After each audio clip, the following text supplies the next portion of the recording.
Hello नमस्कार सभी प्यारे भाई बहनों का आपके अपने YouTube चैनल में हार्दिक स्वागत है। आज हमारे सामने जो साहब बैठे उनका नाम है विकास जी शर्मा, जो कि कृषि पर्यवेक्षक भर्ती 2021 में लगे थे। 2300 और 2350 कुछ पोस्ट थी, उसके अंदर लगे थे। इनसे अपन जानेंगे कृषि पर्यवेक्षक भर्ती 2025 की किस प्रकार से तैयारी करें, किस प्रकार की बुक्स को अपन फॉलो करें कि अपने जो है ज्यादा से ज्यादा मार्क्स आए। बहुत सारे भाई बहनों के मैसेज और आ रहे हैं कि सर हम डिप्रेशन में आ रहे हैं, कैसे तैयारी करें। कोई बोल रहा वो बुक पढ़ो, कोई बोल रहा वो बुक पढ़ो, कोई कह रहा वो कोचिंग ज्वाइन करो।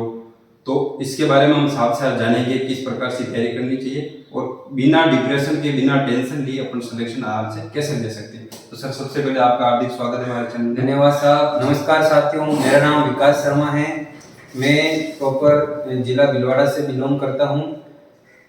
युवा साथियों, आज के इस वीडियो में सर ने बुलाया, इसके लिए मैं सर का धन्यवाद दूंगा। साथ ही मैं आपको मेरी एक छोटी सी जर्नी बताऊंगा। आप भी इस चीज़ से रिलेट करते होंगे कि क्या गवर्नमेंट सर्वेंट बनने के लिए 11, 12, 10th क्लास में हाई परसेंटेज जरूरी है। जिनके क्या हाई परसेंटेज हैं 90%, 85%, 95%, क्या वही नौकरी लगते हैं। जो इंग्लिश मीडियम में पढ़ते हैं क्या वही नौकरी लगते हैं। ऐसा मेरे युवा साथियों ऐसा कुछ नहीं है। मैं स्वयं एक ग्रामीण परिवेश से आने वाला विद्यार्थी हूँ। खेतीबाड़ी मेरे घर पे खूब है। 10th क्लास में सरकारी स्कूल में मेरे 65% थे। 12th क्लास में सरकारी स्कूल में मेरे 67% थे।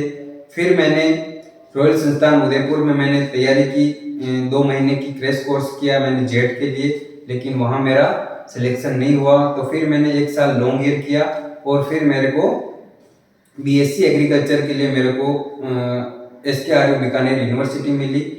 तो साथियों ये बात तो क्लियर हो गई कि कम परसेंटेज वाला बंदा भी, लगभग मैंने 170वीं रैंक प्राप्त की थी जेड 2018 के एग्जाम में, तो कम परसेंटेज वाला बंदा भी अच्छी यूनिवर्सिटी में पढ़ सकता है।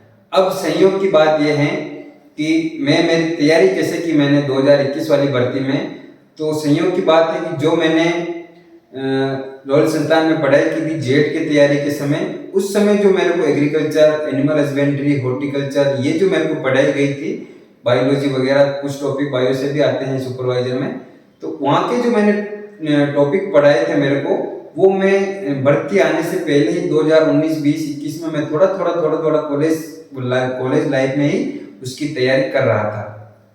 इससे मेरे को क्या कि एकदम जैसे भर्ती आई, विज्ञप्ति आई, मेरे को एकदम यूं नहीं लगा कि यार मेरे को इतना सारा पढ़ना है।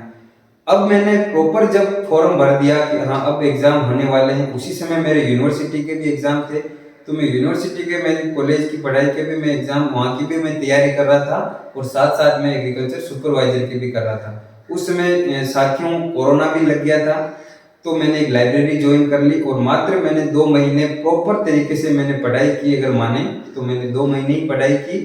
2 महीने के अंदर मैं क्या क्या पढ़ा वो मैं आपको बताने वाला हूँ। मैंने वो सारे जेड के नोट्स सारे एक बार वापस रिवीजन कर लिए, अच्छे से कंठस्थ कर लिए। एग्रीकल्चर की बात करें तो मैं एक मेरे से पहले लगे 2018 की भर्ती में एक सर लगे थे मेरे गांव के, सूरजमल जी माली सर। उन्होंने मेरे को सजेस्ट किया कि आप रामपाल रोंडला सर की ग्रीन बुक जो आती है कृषि पर्यवेक्षक के लिए, वो आप जरूर पढ़ें। तो मैंने जेड के नोट्स के साथ फिर मैंने वो पढ़ना शुरू कर दिया। उस बुक की खास बात यह थी कि काफ़ी शानदार उसमें कंटेंट है, जितना अपने को चाहिए उतना ही है, ना कम है ना ज़्यादा है। साथ ही जैसे कोई एक टॉपिक है, जैसे अपने औषधीय फसलें होगी, तो औषधीय फसलें ज़्यादा से ज़्यादा क्या है 7-8 पेज के होंगे।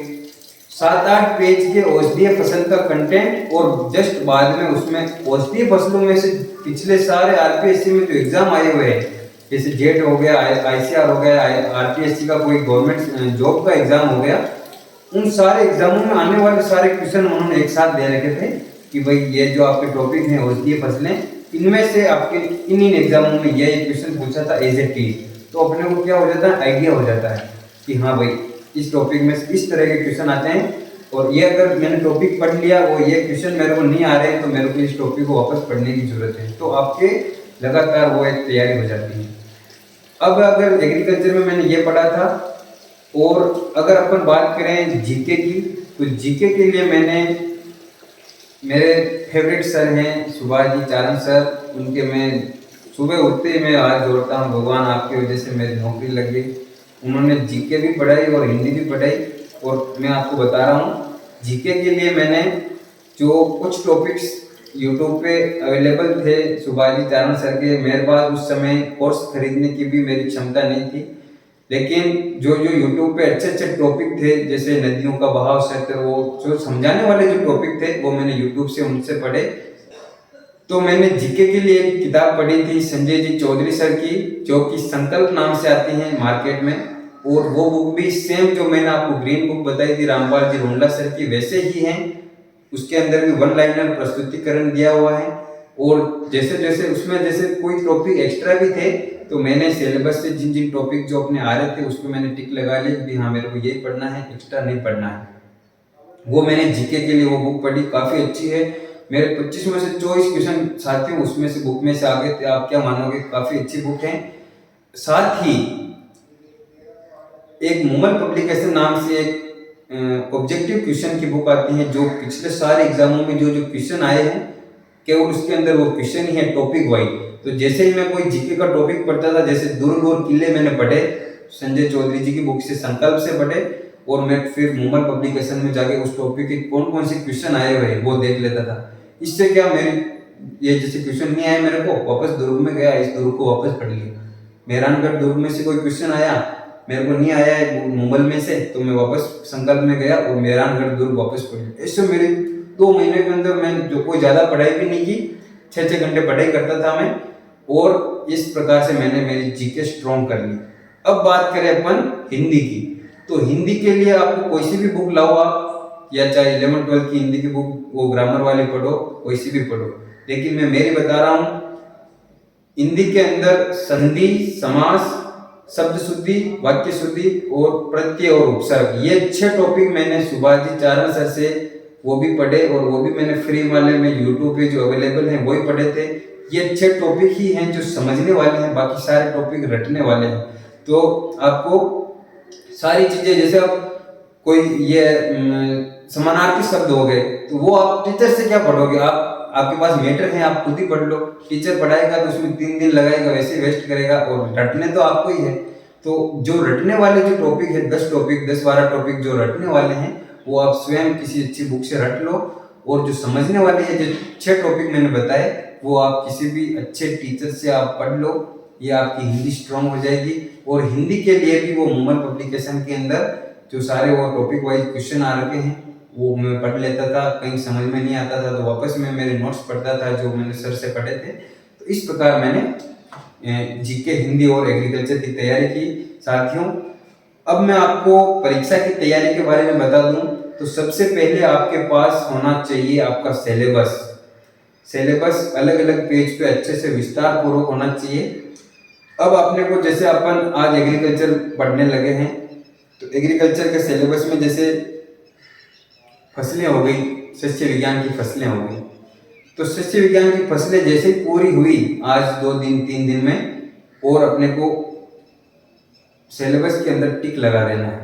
जैसे अगला टॉपिक कोई हुआ पशुपालन, एनिमल हस्बेंड्री हुई, उसमें एनिमल हस्बेंड्री में बहुत सारे टॉपिक है, ब्रीड्स हो गई, या फिर अपने दूध का जो प्रोसेसिंग होती है वो हो गई, अलग अलग टॉपिक रहते हैं। जैसे ही वो टॉपिक हुआ आप सिलेबस में टिक लगा दो। उससे क्या होता है, आत्मविश्वास बढ़ता है कि हाँ, कल तक मेरे पास 80 टॉपिक पढ़ने थे, आज मेरे पास 75 ही पढ़ने हैं। अब आज 5 मैंने पढ़ ली, कल वापस 2-3 पढ़ लिए, कल 4-5 पढ़ लिए, परसों 2-4 पढ़ लिए। ऐसे करते करते आपके सारे टॉपिक पे ऊपर टिक लग जाएगा। आपको मन के अंदर एक फीलिंग रहेगी कि हाँ, मैंने पूरा मेरा सिलेबस पढ़ लिया है।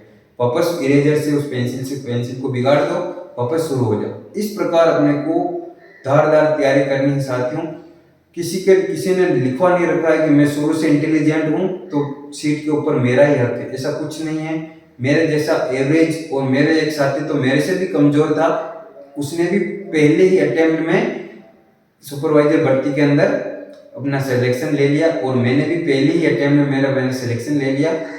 तो साथियों, इस वीडियो को आप जो भी एग्रीकल्चर सुपरवाइजर की तैयारी कर रहे हैं उन साथियों के साथ जरूर शेयर करें।